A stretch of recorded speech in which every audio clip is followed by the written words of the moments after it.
Well, Shemai everyone, welcome to summer camp with Scrap Academy, and our little challenge for this week is to include hidden journaling. Now, I thought I'd go the extra mile, and I'm also including a hidden photo. So I have made up my little booklet ready, and this is the top photo, and is actually explaining the journey of when we first finally purchased the land where we're building our house. Here's my journaling then, that's like the middle page.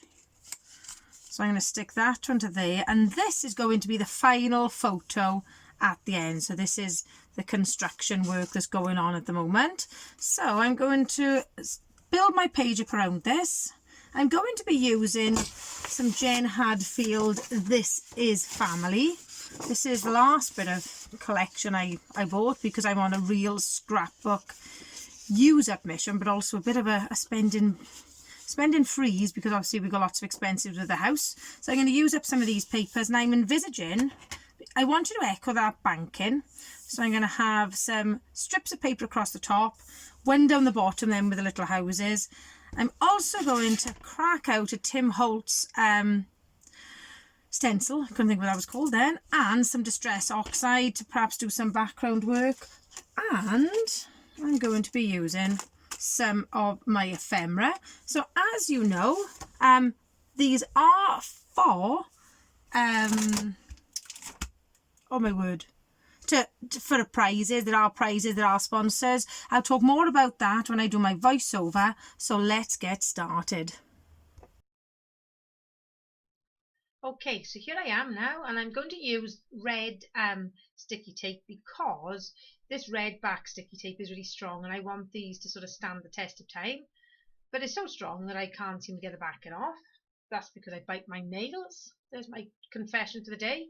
So I'm just going to make up my little booklet, and as you can see, I've just folded the top of each matting piece of paper. Probably either, I think the black one there is about 1/4 of an inch, and the next one then is about 1/2 an inch. So then they all fit together. And I'm going to put that to one side so it just flaps open like a little book.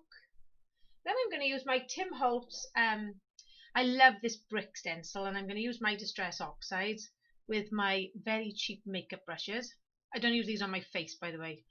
In fact, I don't use makeups, but you know, I just thought I'd, in case you were thinking I was using them now because I'm being frugal for double purposes. So I'm just adding, I think it was ice spruce and weathered wood that I'm using, and I'm just sort of mixing and matching them all in. And I really like the effect. I like how it turns out. I've got lots of stencils because obviously with my hoarding tendencies, they're the sort of things I buy, but I tend not to use them as much as I should. So this, as you can see, I'm having a good go here. Just while I'm sort of faffing around on screen, just to let you know that the fantastic prize for the week will be coming from Go Go Getaway, and you'll have a lovely surprise in the post, so you've got to be in it to win it. Now, I didn't want it to have square edges. Now obviously for the house that we're building, I'd like my walls to have square edges, but I didn't want it to be too blocky on the page, so I'm just sort of adding some extra ones. And at this point I've forgotten which brush goes with which ink pad, so I probably blended them all together, which isn't a good thing to do. So learn from me, make sure you keep separate ones. So as you can see there, it looks quite brick-like, which is obviously what I was going for. And because the colours in, especially the original photo, because it was taken in October, so not on the brightest sort of day, and there was lots of stone, it's quite a stony sort of picture, and I think the colours, the muted colours, work really well. So the Jen Hadfield papers I'm using are, I suppose, like a bluey grey and then like a dark teal. And I've kept to a geometric design of papers because I didn't really think that floral and things like that went with this brickwork. Not for what I was scrapping anyway. So I've just sort of roughed it up with my scissors because, as usual, I can't find my Tim Holtz Distress tool. I find it quite distressing because I can never find the blinking thing.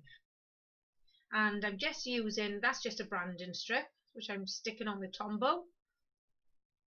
And that's the top half of the page done.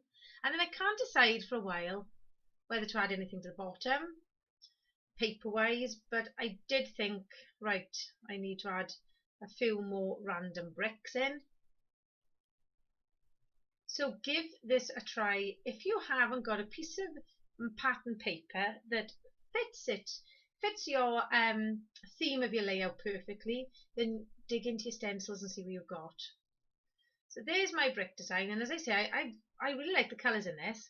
So because they are distressed ones, I'm adding a bit of water, but because it's on marshmallow cardstock and I didn't use any gesso, it's dried in quite quickly. I was thinking about that house paper, but I decided not to. And I wanted to see then how that looked in the middle. So I'm going to add that up on fun foam. And as I said, I think I've explained before, I only ever use the cheapy stuff that you can either get in the works or Home Bargains and things like that. I think I bought it for a project in school, which I didn't actually finish. Story of my life. And there we go. There's my little hidden journaling.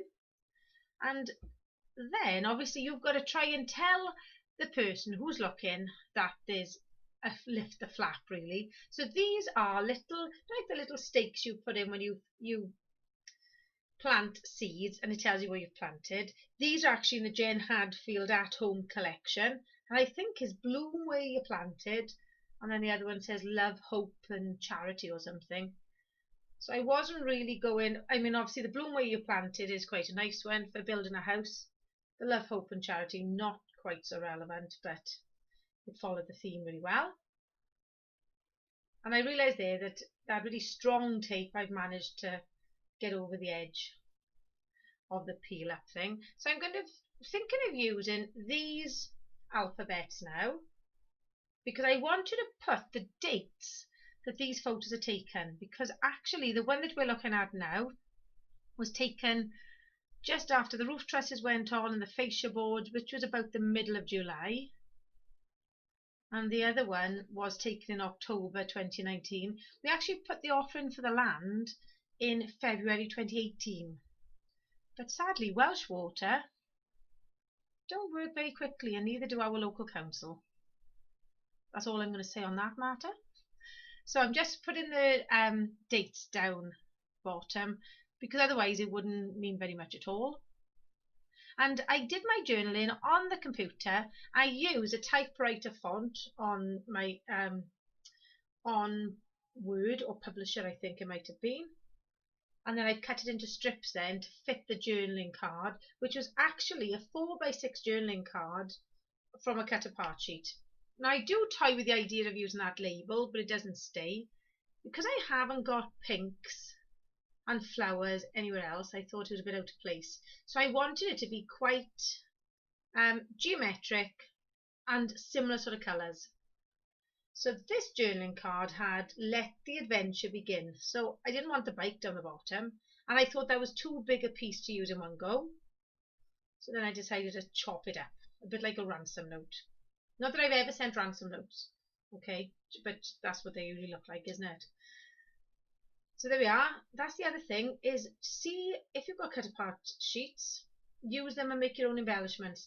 I've actually used only some word things on here, I think, and things that I've cut out of the paper. I haven't added any extra embellishments because I wanted the pictures to tell the story. And because of the fact that it is an interactive page, I didn't want to put too much on it, because perhaps moving the pictures up and down might knock things off.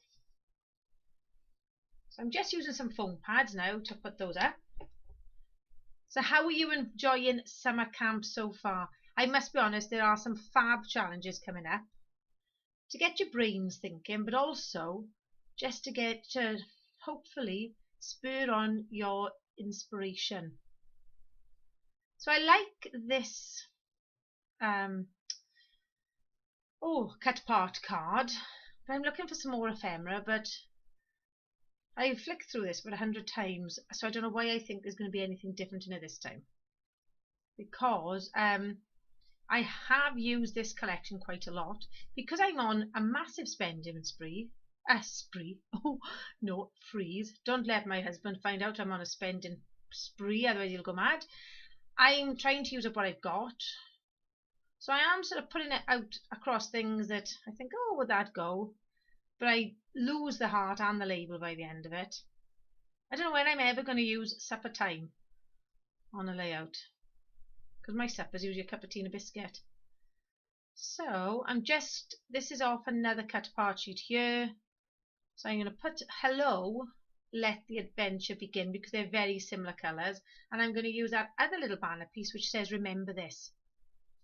There were many, many times that we didn't think we'd get to even purchase the land, let alone start building.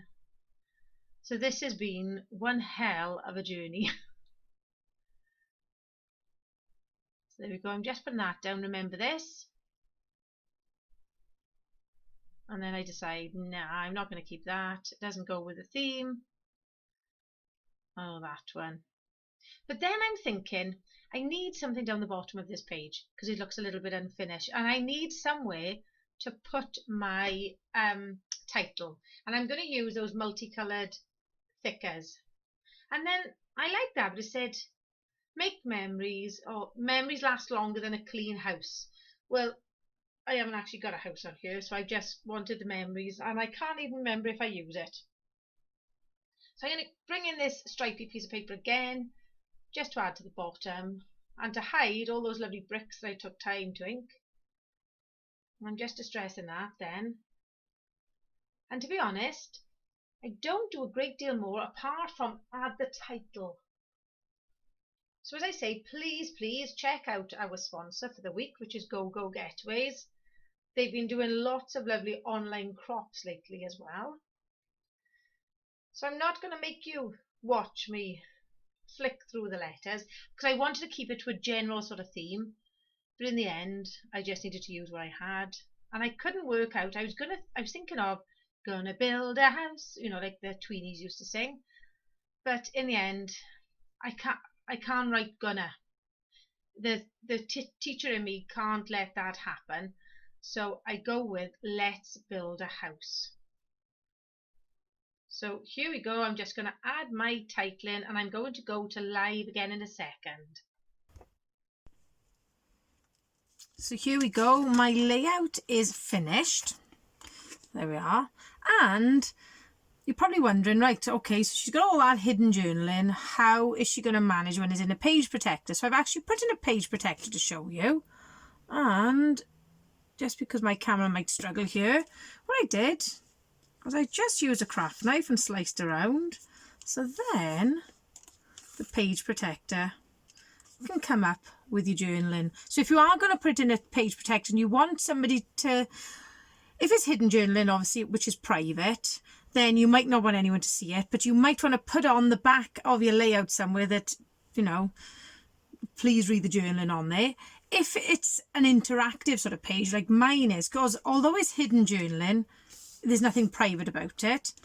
You can actually doctor your page protector to allow you then to lift it. And I've got these little tabs here that sort of show people that it moves.